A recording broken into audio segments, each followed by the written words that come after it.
You do not have to let people walk all over you. Allow me to rant while I make some necklaces. Here's the harsh truth. Not everyone is going to like you. When I was in high school, one of my teachers told me about this girl she knew whom everyone loved. The sporty kids, the skater kids, the nerdy kids, they all loved this girl. Now, I can't remember the context of that story, but what I do remember is this. I wanted to be that girl. Ever since that day, with every fiber of my being, I wanted to be the girl that everyone loved. The girl who fit into every social circle with ease, because people just loved her that much. Someone that everyone respected and adored. But if you try to be the person that everyone likes, you're going to hold yourself back. You will constantly be fighting to conform, and never forging your own path and learning what makes you unique. Your differences are your strengths, but they come at a cost. Not everyone is going to like you once they see what makes you different. Some will be jealous. Some will just think that you're weird. But I promise you this. If you hold true to your values and remain confident in yourself and what makes you you, then the people who love you for that are the only ones worth fighting to keep. In anything in life that you try to achieve, there will be people that try to hold you back or drag you down. It's human nature. People don't like seeing others trying to achieve what they're too scared to do. They like having control over others to feel better about themselves. They will hurt you. They will betray you. And I know that's awful to hear, but the sooner you can accept that reality, the better off you'll be. Experiences like that can cause you to become more guarded, but that's not really the answer to this problem. Yes, if you put up more walls around yourself, you'll be more protected. But you also won't be able to experience life to its fullest. Life isn't meant to be lived from the outside, with you watching through a window while everyone else has fun. You'll start to resent others for being happy and experiencing the joy that you so desire, but that seems to keep getting ripped away from you by those who have hurt you. The truth is, everyone is out there getting hurt. You are not defined by how many people have hurt you or how badly they've hurt you. You are defined by your reaction to that pain, that betrayal.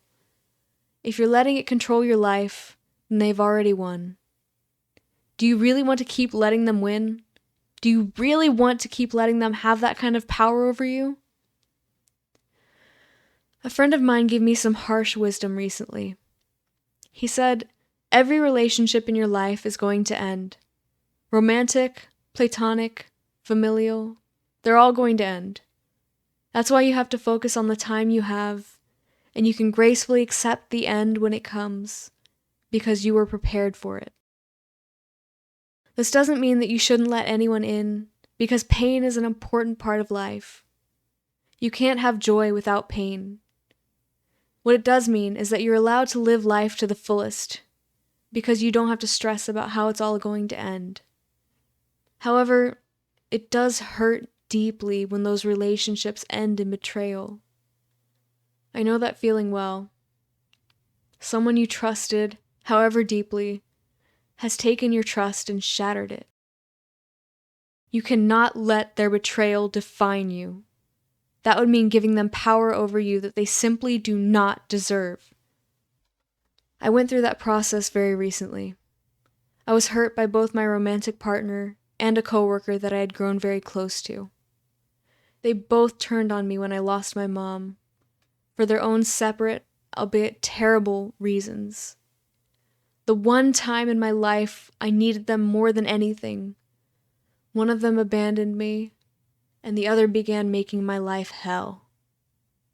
For several weeks, they were all I could think about, even greater than the sadness of losing my mom, who was my best friend, role model, and hero, was the horrible anger that boiled inside of me and lashed out at anyone who dared to even look at me the wrong way. They consumed my thoughts. How dare they have the audacity to do this to me at a time like this? How dare they treat me like I never mattered to them? I didn't know what to do. I had no idea how to release the anger. My road rage skyrocketed. I was destroying my own office supplies because I would snap at every little thing. I searched and searched for a way to release the anger. Not because I wanted to, really. I didn't feel like they deserved for me to not be angry anymore. But I was losing control over myself. I couldn't manage my emotions, and those intense emotions were fueling my actions. I searched and searched for tips online about how to release my anger. I tried specific exercises, guided meditations. I even slapped myself all over because it's what some guy on TikTok told me to do. None of it was working. It wasn't until I came across a video about forgiveness that things started to click for me. I had always thought of forgiveness as excusing what the other person did. I could only forgive someone if I could understand why they did what they did and excuse that behavior. The problem here was that there was no excuse for their behavior. Forgiveness was never something I even considered because they didn't deserve it. But in this TED Talk that I had found, the man was talking about how he was assaulted on the street, and no one took him seriously because he was a man. Men don't get assaulted in that way, only women. So he held on to resentment for years, not only to his assaulter, but also to those who had failed to take his experience seriously. After 2 years of torment, the thing to finally free him was learning to forgive all of them, even his assaulter. You see, forgiveness doesn't mean excusing someone's crime. The actual definition of the word forgive is to stop feeling angry or resentful towards someone for an offense, flaw, or mistake. That's it. Nowhere in that definition does it say that what they did was okay. Nowhere does it say that they're excused or that they deserve to have your love back. Forgiveness isn't for them. Forgiveness is for you. It is your excuse to stop letting the anger rule your life. Forgiveness is simply saying, I choose to let go of the anger so that I can be free to move on with my life. Let them wallow in their shitty reality. You're moving on. So, I took this new knowledge, along with a friend's suggestion to write my feelings down and burn them. I wrote down everything that was making me angry, starting with the big things and going down to minor annoyances that I just wanted to let go of. My partner abandoning me, my coworker turning on me, my other ex showing up to my mom's funeral. I wrote it all down on a piece of paper, folded it, and set it aside.